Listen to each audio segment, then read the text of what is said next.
नमस्कार और आपके इस हार्दिक अभिनंदन के लिए, स्वागत के लिए आपका दिल से आभार।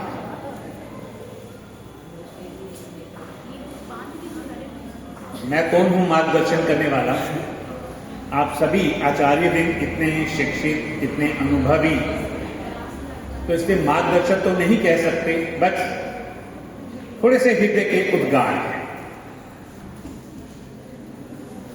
एक बहुत ही लंबा और सुखद समय यहां बिताया है और यहां पे जब अब मैं बोलने खड़ा हुआ हूं, वही पुरानी यादें फिर से ताजा हो गई। आज हमारे देश का एक बहुत ही महत्वपूर्ण राष्ट्रीय पर्व है गणतंत्र दिवस। गणतंत्र दिवस यानी जिस दिन हमारे देश का शासन वास्तविक रूप में भारतीयों के हाथ में आया था।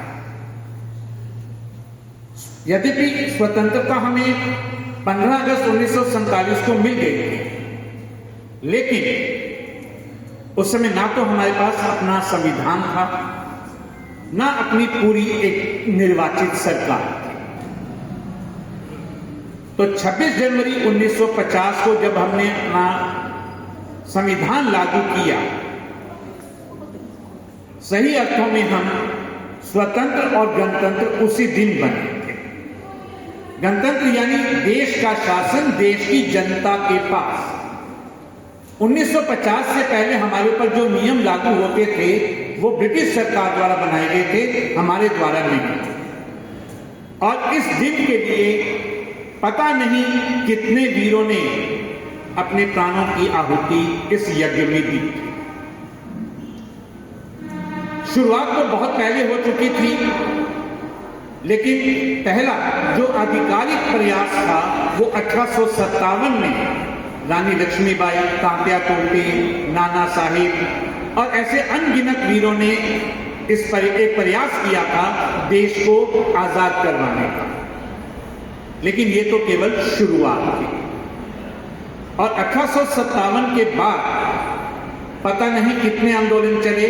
बहुत से ऐसे अनगिनत हमारे वीर हैं जिनको हम भुला चुके हैं। चापेकर बंधु हैं, स्नेहलता हैं और ऐसे पता नहीं कितने वीर थे, सबका नाम लेना संभव नहीं होगा, लेकिन उन्होंने अपने प्राणों की आहुति इसीलिए दी ताकि हम आजादी के हवा में सांस ले सकें। तो जो बलिदान उन्होंने दिया है, ये हमारा कर्तव्य बनता है कि हम उनके प्रति कृतज्ञ रहें और ऐसे समय पर उनको याद भी करते रहें। क्योंकि भगत सिंह जैसे वीरों ने कहा था, लौट के फिर जहां में आ ना सके तो क्या, याद बन के दिलों में समा जाएंगे। तो ये दिन है उन वीरों को याद करने का, अपने श्रद्धा सुमन अर्पित करने का और उनके कार्यों से प्रेरणा लेने का, ताकि हमारा देश इसी प्रकार से गणतंत्र बना रहे, स्वतंत्र बना रहे और उन्नति के पथ पर अग्रसर होता रहे। इसके लिए हम सबको एक दिल से प्रयास करना होगा, ईमानदारी से अपने कार्यों को करना होगा। वास्तव में सेना में रहकर अगर कोई कहे कि हम देशभक्त हैं, नहीं, हर वो व्यक्ति देशभक्त है जो अपने कार्य को ईमानदारी से करता है। तो आइए हम सब आज के इस पावन दिवस पर प्रण लें कि हम ऐसा कोई काम नहीं करेंगे जिससे देश की स्वतंत्रता पर या देश की प्रतिष्ठा पर कोई आंच आए, और हम अपने देश का मस्तक कभी नीचा नहीं होने देंगे। और किसी दुश्मन की आंख अगर देश की तरफ उठेगी तो उस आंख को भी निकाल देंगे। जय हिंद, वंदे मातरम।